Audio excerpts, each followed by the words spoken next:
All right, and everybody, welcome to this episode of Top Rope Talk. I am the sniper, Denzel Snipes, and to the right of me is Sean Rossi, the NFL MLB agent, and below me is the pundit himself, Mr. Jacob Christner. Before we get started, just want Jacob, you can do it better. Go ahead, buddy, take it away. Sideline Sports, Sydeline now. I am Sideline One. We are Sideline One Sports on TikTok, and I think Sideline Sports also for our TikTok. We have two of them. We are also on Facebook. We are on now Twitter.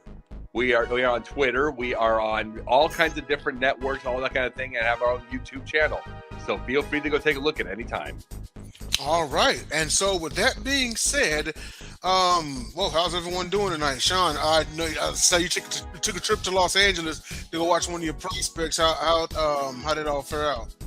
No, everything was good. Caught Saturday night main event on the phone. Boise got blown out, but was there. As in the business there for one player, so I'm watching about a handful of plays that the game actually plays on. Yeah, pretty much. All right, and Jake, how about you, man? No, what he was doing, he was over there and he was watching the other thing, and he was saying, John Cena's my new client. Yeah, pretty much. But no, it was pretty good. I watched the show, and we're gonna have a lot to be able to talk about. And then I'm doing my usual. I'm also getting over a little bit of a cold too, thankfully. Yeah, I hear that, man. That's about that time of year, it seems like. Well, let's go ahead and get right to it. And this is our Saturday night main event, December 13th recap. Well, of course, highlighting one match in particular, and that is Gunther, to the shock of maybe half the people out there, but to the shock of everyone in DC, apparently. Gunther defeats John Cena by submission at Saturday night's main event in Cena's final match.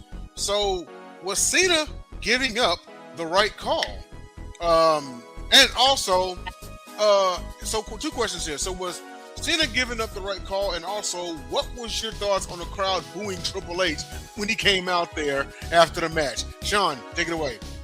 Yeah, so I think it was the right call. Like we talked about briefly right now, he got in a good amount of offense, but he went out like, the hero people expect him to be, gave it everything he got. And I kind of like the little smile at the end. I'm not sure if that was at his wife in the front row or just through the cameraman. But I kind of like the little smirk that, hey, this is over. Small little tap, and we called it. In terms of the Triple H thing, I don't know if it was the decision of the match or what we've done outside of wrestling, kind of why Hogan was getting booed. And I really wish fans, if that was the reason, that we separate that out of the wrestling part of what's going on. I think this actually reminds me of whenever fans booed and didn't like Lesnar breaking the streak, when all in all, and correct me if I'm wrong, but it was The Undertaker's idea for Lesnar to break the streak. He wanted him to do it. He specifically said, I do not want to retire with the streak. That was Undertaker's call, But I'll swing it on down to Jacob and give us your thoughts about this. Was this the right call? And I know you got, I know where you're going with this one. Your thoughts on fans booing Triple H after the match? They don't know anything. You know where I'm going with that. They absolutely positively do not know anything. And it's the same as football fans, like especially the Eagles fans you're not in the grind. You're not in there whatsoever. You were the same ones that wanted Triple H and wanted Vince out. Now you want Vince back? No, you really don't. You don't want his 9-year-old humor in there. Your main thing is the main number one thing right now is Reddit told me to hate him. Oh my God! Someone said that Jim Ross said that he didn't like black people, or we've heard the whole things or whatever. So Triple H must be and blah blah blah. And I'm like, people do not touch grass enough. Yeah, they don't touch grass enough, and we know what Triple H did with Booker. It's all that stuff. We can ask questions forever. Was that Vince or was that Triple H? Whatever.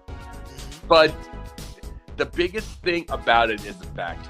Let me say this right now: the whole thing with the stories are that we have had since Triple H has been there. It's been about 3 years. We've had 2 3-year stories. Yeah, 2 of them. We had the 3 or 4. Yeah, we had Bloodline and we had Cody. Yeah. 2-3 year full stories and people throwing a piss fit over it even. Yeah, and then I guess they got used to Vince's 6-week stories. Yeah. But we've been it's been brilliant. Mind you, the writers in the room aren't doing everything. Those are 2 stories that, I mean, from brilliant minds like Cody and like the Bloodline. Right. So there's those, but Triple H allowing the stories to breathe is what makes this brilliant. But then they're throwing a fit because Reddit tells them to, and it's like fans have got to get ignored because people can say, well, if we ignore them, they're not going to come over. Oh, please. When are we ever going to see empty seats at WrestleMania? Yeah. Yeah. Okay. It's like when they said, if you get rid of this guy, we're not going to go to the Bears game. When was the last time Soldier Field had an empty seat? Right. And that's my point. They're going to do it. We're going to quit watching until next week. Yeah. It's always that way. It's frustration. It's emotional nitwit. Yeah. It's just like, we're going to ban the NFL because Kaepernick kneeled. Yeah, the NFL ratings continue to go up. We're going to and no one banned, and no one did. You know that. And no one did. Yeah, and then we're gonna boycott Nike because Kaepernick signed that deal. Yeah, Nike stock went up too. So yeah, no one did. The people that said they were going to do it, they weren't doing it. And I'm saying anybody that says we're going to ban WWE because there was some that say we're going to keep WWE because of 47, if you will. No, because he was over there for one of the WrestleMania. We're going to boycott that. That didn't happen either. Yeah. Then, that didn't happen either. And that's the point of things. It's like people just live off of frustration and stupidity and anger. We got to stop that. Yeah, exactly. No, I understand. Totally.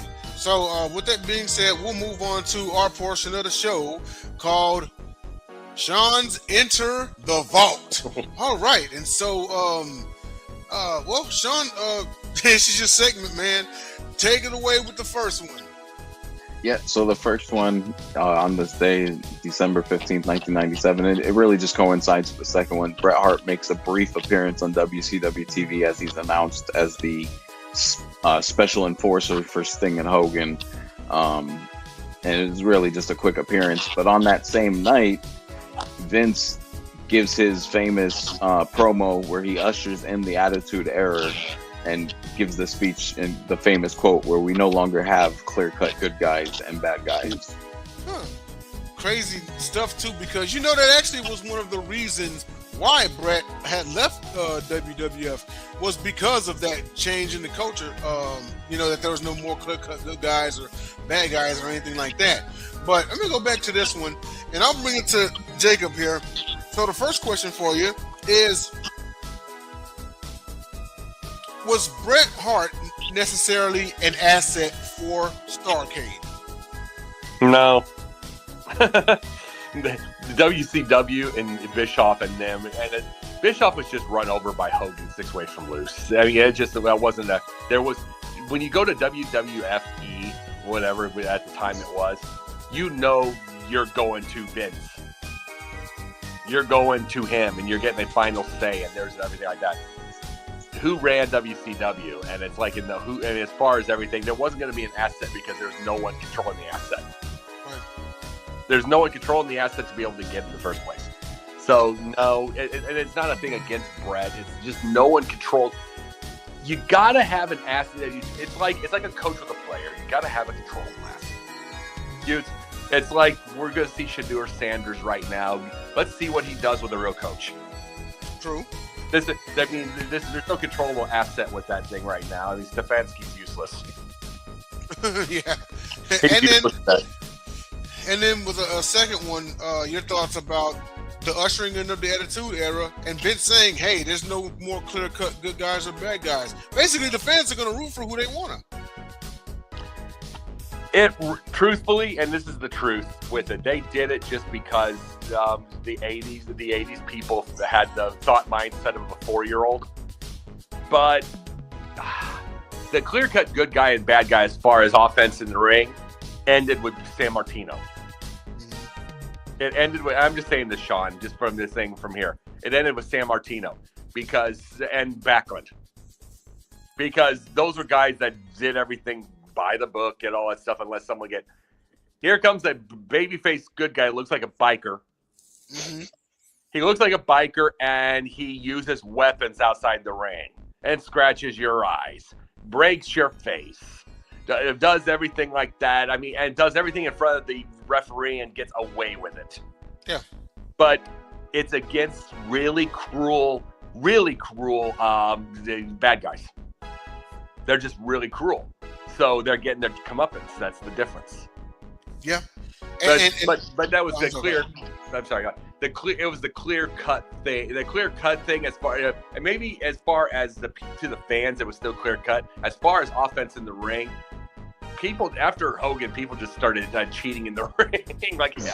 Yeah. The crazy part about it is, and you pointed this out, and you're absolutely correct. Is people thought that Hogan somehow got more vicious as far as his tactics and his moveset when he turned Hollywood Hulk Hogan. And it's like, no, he didn't. He has the exact same moves. He cheated when he was the Immortal Hulk Hogan. He used the chair outside the ring. He finger poked. He choked. He raked backs. He did all of that. He did all of that. And it's crazy because he would do that because he was going up against guys bigger than him despite being 6'7", 303 pounds.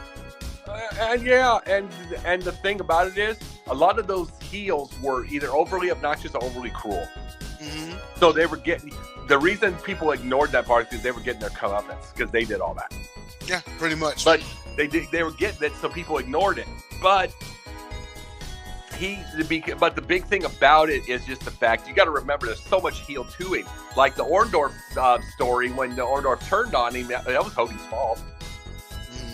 Because Hogan wanted the thing in his way, and it's like, that's just the way it goes. It's like, in the end, the character was a lot of charisma. Yeah. And by the way, Sean, you remember J.R. Ewing, Dallas? No. You ever watch Dallas? No. Oh, you remember that? You know what I'm going to talk about for a second there, but it's like, he's I'm just saying it from the thing. It was from the thing back in the 80s who shot JR or whatever. He was basically that, who had just so much charisma. There was so much charisma, and it's fun to look at and fun to listen to, and the music was just awesome. Yeah. And people will forget. People will forget the world when it's that. You know what I mean? Yeah, they will. They will absolutely. Yep. All right, Sean, and take it away with this next topic on Sean's Enter the Vault. So on the same date, 2002, at this time they had two separate world titles. The SmackDown versus Raw was a big thing. Triple H defeated Shawn Michaels in a 3 stages of hell match to regain the world titles that Michaels actually beat him for just a couple weeks earlier at Survivor Series. The first and third matches would go to H, street fight and ladder match. The in-between match, which was a steel cage, would go to Michaels. On that same night, Kurt Angle beat The Big Show to retain the WWE title. And those two titles would stay separate until 2013, and we'll touch on that in a second. Yeah, actually, and I got to point out that, as you mentioned just the month before, Shawn Michaels beat him for the World Heavyweight Championship in the first ever Elimination Chamber.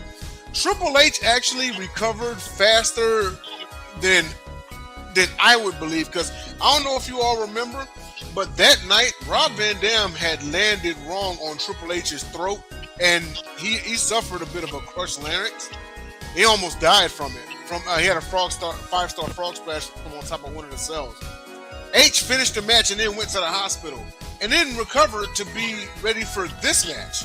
You know, so yeah, just a testament to the will of Triple H there. But your thoughts about this match and pay-per-view, Jacob? Well, I can say this. Wrestlers, I mean, by itself, one thing to understand is Macho Man Randy Savage had his elbow had bursitis, had bursitis exploded, and he had 104 fever the day before WrestleMania. Ooh. He just taped it up. You'll see it on the match. He taped the thing up and just wrestled in it, and he was still wrestling with a fever. I mean, wrestlers are a different breed of animal. They're as tough as it comes. Yeah. And I mean, so there's that, and they had to be tough for one big thing. Someone could take your spot, and even back in 2002, that could be. But here's the thing: you've won a face. Speaking of that, you want to face Shawn Michaels and to go do all that stuff because Shawn will have a great match with a grape. So, Yeah. so he'll just carry anybody else to the thing. But I'll tell you this: the 3 stages of what was it? 3 stages of fear match. 3 stages of hell. The 3 stages of hell match. Let me tell you something. That there was you remember Smoky Mountain Wrestling? Of course. They had the 4 stages of forget with the thing. It was with the Rocky Mountain with the Heavenly Bodies and the Rock and Roll Express. 4 stages and that kind of thing. It talked about 4 nights, 4 different places. This, even though they had good promos, this one needed Cornette. You have to listen. Go watch. Let's see. It's I'm trying to think. It's Dutch Mantel interviewing him with everybody in there, and it's the greatest promo you'll ever hear in your life. 4 stages and all that stuff. It's basically on that, and the guy doesn't stop. He doesn't take a breath. He doesn't take a breath, and you'll understand why he should have been there to do this one, to promote it. You'll see why when I say that. Yeah, indeed. And then, well, last but not least, we'll move on to, 11 years later. Go ahead, Sean. Yeah, so I thought this was appropriate, especially since Cena's retired here now over the weekend. December 15th, 2013, the first time that the titles were unified for 11 years. Again, with the draft and the split. It was a TLC match featuring Cena and Orton. Orton would take the win, and it was I believe the first time they actually had the TLC pay-per-view named TLC. Appropriately named. So this one right here, and this actually, because Orton would go on and hold the championship until WrestleMania when he lost them to Daniel Bryan at WrestleMania 30, and he wasn't even involved in the decision. But your thoughts about this title unification and the titles would be it's like they were unified, then they were split, and then they were unified again, and then now they're split again. But Jacob, your thoughts on this? And that how many times have been split and unified? But do you realize that Orton and Cena have wrestled 27 times on PLEs and pay-per-views? I believe it. 27. To give you a crazy part, through all the years in pay-per-views, all the years, Hogan and Savage have 17. Wow. On pay-per-view between WCW and WWE. I mean, they have 17. I mean, then Cena and Orton are 27. That tells you everything about how different the deal is, you know? Yeah. And Hogan and Savage went, 15 years. Yep. They went 15 years together and they only had 17. You get my point, you know? Right. But that's the thing. Orton and Cena have always, both they were with OVW. They just knew each other. They had a chemistry. They did. Yeah, they had a chemistry. And Orton's a rare one that has had 2 exceptional rivalries. Triple H and Cena. Yeah. It's crazy because with the 4 that came out of OVW, it's like, okay, obviously the biggest rivalry was Cena and Orton, right? Yeah. It is figured Cena and Lesnar only met once. Lesnar and Cena have met several times. Lesnar and Batista have never met. I think in my head, even though it's the show and it's everything like that, it's the booking, in my head, he kills Batista. Yeah. He kills Batista. It's just Batista was the fighter and it was all that kind of stuff like that, but he didn't have that kind of movement. It's a different level. Lesnar, like I keep saying, everybody wants Lesnar and Gunther. I wanted Lesnar and Breaker. I mean, Breaker is the one that can move like him, and he'd move faster. He'd move more devastating, more chaotic. Yeah. And that's what Lesnar's been in his thing. And then you find out that he's not as young as he used to be. True. Still devastating to everybody else, but this kid. Jacob, just since you brought him up, and I know it's been circling since Cena dropped Minnesota on his Tom Rinaldi ESPN interview, what do you think about the possibility that Gunther's retiring Lesnar next year too? I'd rather Breaker do it, but it could be. But see, because with Gunther, you slow the match down. He's great at it, wonderful at it. Breaker Breaker needs to beat Lesnar at what Lesnar's devastated everybody else with. That speed, that power, that devastation. Absolutely. And that is. What'd you say? Go ahead, Sean. I was gonna say, do you feel if Lesnar retires before they get to the Breaker match, it could be a disservice to Breaker's run here? Yeah, because the Breaker needs to devastate him. I mean, mind you, Lesnar gets in a couple, but it's like he needs to figure out. See, the way that Cena did the end, he won a couple matches in the last month or so. Got his title, do everything, but he lost a lot of matches. Yeah, he lost a lot of matches, and the way they did it is he barely survives AJ. I felt like at the beginning he got a lot of his old wins back, like the Orton losses, he got that back. The Punk losses, he got that back. But then towards the end, he started putting everybody over. Well, but I'm just saying that the idea of this story and the idea of real life is, and this is why I got mad at the whole thing with Triple H. Oh, he ruined his. No, he did not. The only ruination to it was the heel turn. Mm-hmm. Which that got rectified quick. But what I'm saying with something like this is the idea is he said it himself. I have no more left, and he kept showing it. He couldn't get any jump on those shoulder blocks. Uh-huh. Couldn't get any jump in those shoulder blocks. He was about 1 or 2 steps slower. He's 1 or 2 steps slower. It's harder for him to get up. It's like, and he's not doing the same strength moves. Yeah, his body is beaten, and I think it is. I told you in a text the other night. He is the Larry Bird's last year of wrestling. Yeah, that's true. Bird had a 49-14-12 game against, and that was against the Blazers, and that absolutely was the AJ Styles match. Yeah. Yep. Yeah, he had a 49-14-12 game.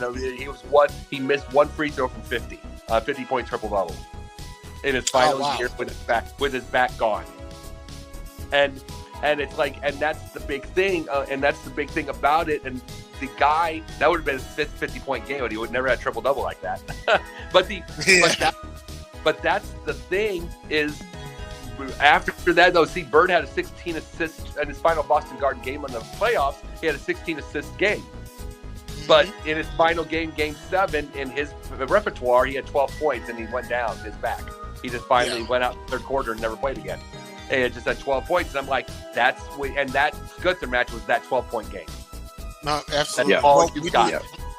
Well, we do have to wrap it up here. Sorry about that. No, you good. Hey, listen, everybody, thank you for tuning in. Also, follow us on all of our great platforms. And for the Sports Agent Independent, I'm the Sniper. We will see you all next week for Top Rope Talk.